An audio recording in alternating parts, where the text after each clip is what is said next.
All right, Chad Wilson here again for our next video. We're exploring now what we can do with money. We talked about why we have it in the first place. Now what do we do with it? There's four things that we can do with it. And I'm going to dedicate one short video to each of these things to try to keep them distinct. All right? I'm going to go ahead and tell you the four things you can do, and then I'm going to unpack those again one at a time. The first thing you can do with money is earn it. That's where we have to start. We don't normally just have money falling out of the sky. We have to do something to earn that money. At least we should be doing something to earn that money. That's the first thing. The second thing that we can do with money is to spend it. I think we all understand that, and I'm going to talk to you about how to go about spending your money in a few minutes. The third thing we can do with money is save it. We don't need to spend it all. We need to put some aside to be spent in the future for things we know we need or want, and things that we don't even know at this moment that we're going to need. And then the fourth thing that we can do with money is to give it. And I think that's one of the most important and neglected pieces of information when we talk about money.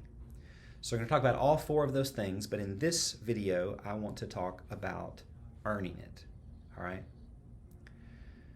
I have 4 kids, and I am trying to teach them that if they will do something of value for someone else, it gives them an opportunity to earn money for it. So there's certain chores that my kids have in our home that they just have because they're part of the family.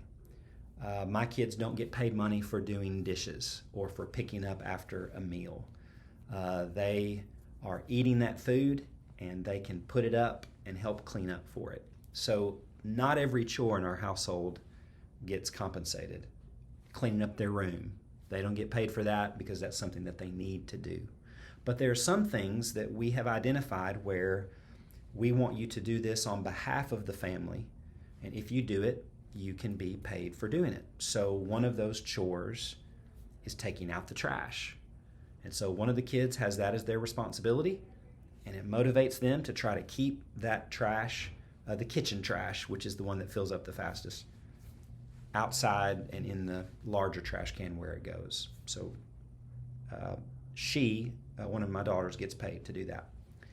My younger son gets paid to handle all of the small trash cans in the house, and each one that he does, he gets paid a certain amount for each trash can.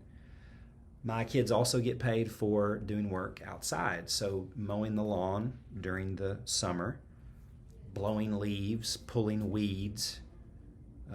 Those things are compensated because I want to teach them that if you do something of value for our family, you can earn money. And if you go out into the world and do something of value for someone else, that's ultimately what we're looking for in a job. I know that you spent some time in RC 101 talking about jobs and how to apply for them and how to be marketable and how to approach the workplace.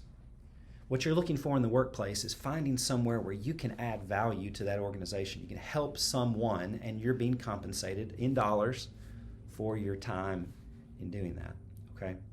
So earning money is the place to start. Now, we are compensated differently depending on the particular way we are serving an organization. And the way that the marketplace works is that the more rare your abilities are, and the more value you are bringing to that organization that is unique, the more you will get paid.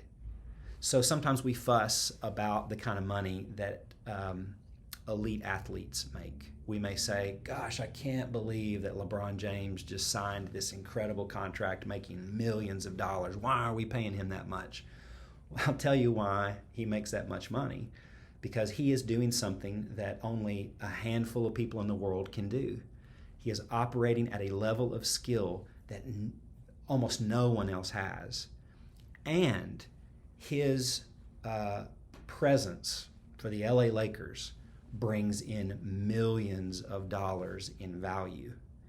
And so, because of the lack of people doing what he does, he gets paid an awful lot of money.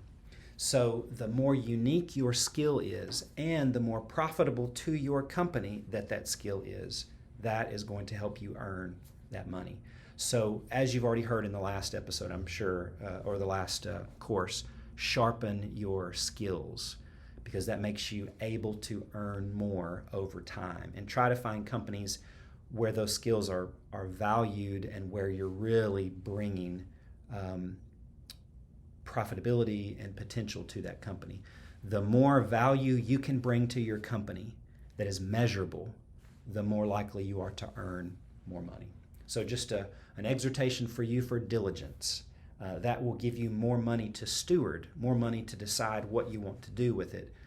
Go and earn it. There's an incredible sense of satisfaction when you've done a hard days of work and you've really helped the company that you're working with, and they share that compensation with you. So those are my thoughts on earning, the first thing that we want to obviously do with money.